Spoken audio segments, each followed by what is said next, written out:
Saviez-vous qu'aujourd'hui, il est relativement simple de créer toutes sortes de jeux vidéo sous forme d'applications et de les monétiser? C'est ce que nous allons voir dans cette vidéo. En effet, il existe des applications comme Unity, Game Maker Studio, Buildbox ou d'autres qui vous permettent de développer vos propres applications de jeux vidéo sans nécessairement savoir programmer. Vous assemblez des éléments, vous testez et vous publiez.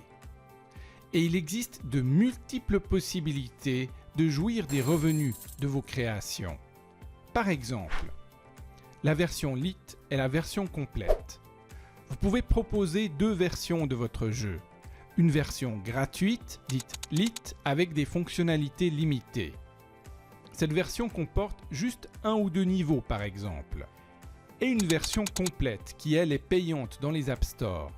Le modèle de la version gratuite et de la version complète tend toutefois à disparaître au profit d'autres modèles. Des jeux gratuits avec de la publicité. Vous allez proposer de télécharger votre jeu gratuitement.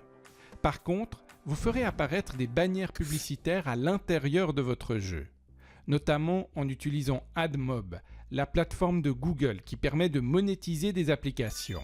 Vous serez rémunéré par les annonceurs. Vous pouvez laisser le choix aux joueurs de payer s'ils veulent bénéficier du jeu sans publicité.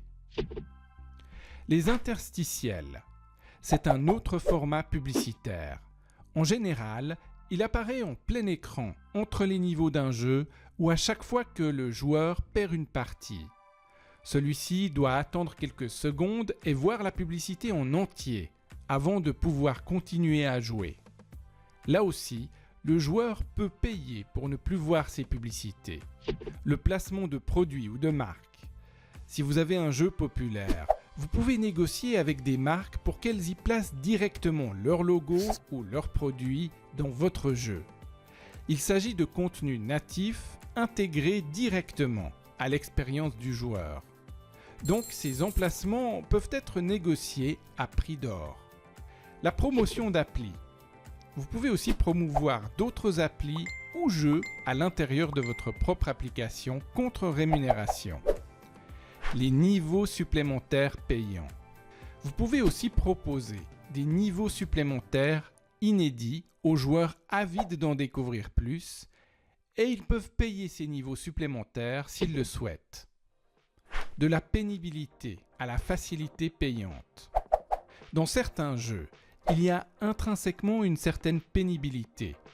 Par exemple, dans Clash of Clans, tout ce que vous voulez bâtir prend du temps. Beaucoup de temps. Trop de temps. Mais en tant que joueur, vous pouvez aller plus vite en payant. Vous pouvez donc offrir aux joueurs de payer pour simplifier son expérience du jeu. Les achats intégrés. C'est un autre moyen de monétiser un jeu. Dans le cas d'un jeu d'aventure ou d'un jeu médiéval par exemple, vous pouvez proposer aux joueurs de collectionner une monnaie virtuelle, comme des écus qui permettent d'acheter des habits ou des objets. Les joueurs peuvent acheter des écus avec de l'argent réel et ainsi accélérer leur évolution dans le jeu. Les écus permettent d'opacifier la valeur réelle des objets qu'ils achètent. Au lieu de payer 2 € pour une arbalète, ils vont l'obtenir pour 20 écus et ne se rendront plus compte de ce qu'ils ont réellement payé. Vu qu'ils ont déjà saisi leur carte de crédit dans l'App Store et qu'ils perdent la notion de valeur, cela devient plus facile de leur vendre des diamants ou toutes sortes d'autres éléments pour qu'ils puissent progresser dans le jeu. Vous savez, c'est la technique du casino. Au lieu de miser en vrai argent, en liquidité, vous misez en jetons. Et même si le jeton représente une certaine valeur, vous avez moins l'impression de dépenser votre argent. Voilà pour l'essentiel des techniques de monétisation d'un jeu. Ah, j'allais oublier.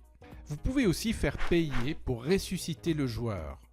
L'on sait que pour le joueur, c'est pénible de mourir lorsque l'on était presque à la fin d'un niveau du jeu. Vous pouvez faire payer des vies supplémentaires pour permettre au joueur de poursuivre sereinement sa partie. Ou alors, vous lui montrez une publicité qu'il est obligé de regarder pendant plusieurs secondes, comme on l'a vu tout à l'heure. Mais pour maximiser le potentiel de monétisation d'un jeu, il est idéal d'avoir beaucoup de joueurs qui jouent souvent. Il faut donc créer des jeux addictifs.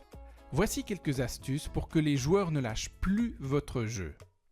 Tout d'abord, offrez une récompense immédiate au joueur lors de sa toute première partie avec votre jeu. Il doit par exemple réussir le premier niveau très facilement afin d'avoir le sentiment d'avancer dans le jeu. Puis, décomposez le jeu en plein de petits niveaux assez rapides pour motiver le joueur à poursuivre son expérience. À chaque niveau, le joueur doit avoir l'objectif en ligne de mire. Il doit se sentir proche du but, mais devra surmonter des difficultés pour réussir. La difficulté facile, c'est un savant mélange. Le jeu doit comporter une difficulté qui est assez facilement surmontable pour éviter que le joueur ne se décourage. Souvenez-vous que si un nouveau joueur joue 3 fois de suite ou plus à votre jeu, il commencera à s'y habituer et il y aura de fortes chances qu'il continue à jouer souvent et longtemps. La légère frustration. Vous devez en effet maintenir votre joueur dans une zone de frustration, de sorte qu'il veuille jouer davantage pour la réduire. Vous y parvenez en compartimentant son succès. C'est-à-dire qu'au lieu de le faire gagner l'ensemble du jeu d'un seul coup, vous lui offrez de toutes petites victoires sur un laps de temps plus grand, de sorte qu'il joue plus longtemps. Les gratifications immédiates. Faites en sorte que le joueur obtienne plein de gratifications, par exemple sous forme de coffre au trésor lorsqu'il passe un niveau. Cela va l'encourager à continuer. Il faut créer une ambiance graphique et sonore attrayante ainsi qu'un bon gameplay, c'est-à-dire un jeu facile à comprendre et agréable à manier. Faites des paysages ou des décors différents à chaque niveau. Vous appuyez ainsi sur la curiosité du joueur qui veut passer au niveau suivant pour découvrir la suite, c'est-à-dire voir les nouveaux décors dans les niveaux supérieurs de votre jeu. Vous pouvez aussi ajouter ou changer les personnages pour amplifier l'effet de découverte. Enfin, si des joueurs abandonnent votre jeu, n'hésitez pas à leur envoyer des notifications. Ils seront par exemple notifiés s'ils n'ont plus ouvert votre jeu depuis un certain temps. Lorsque vous aurez un jeu à succès, vous pourrez le décliner en une infinité de versions que les utilisateurs pourront télécharger et essayer les unes après les autres. Vous vous créez ainsi un véritable écosystème et vous démultipliez votre succès. Vous l'avez compris, plus un joueur joue longtemps, plus il verra de publicité ou sera enclin à faire des achats intégrés. Retenez donc qu'un jeu est relativement simple à créer et que les possibilités de monétisation sont multiples. Vous pourrez utiliser les revenus de votre jeu pour en développer d'autres, toujours plus sophistiqués, et ainsi continuer à ravir les joueurs.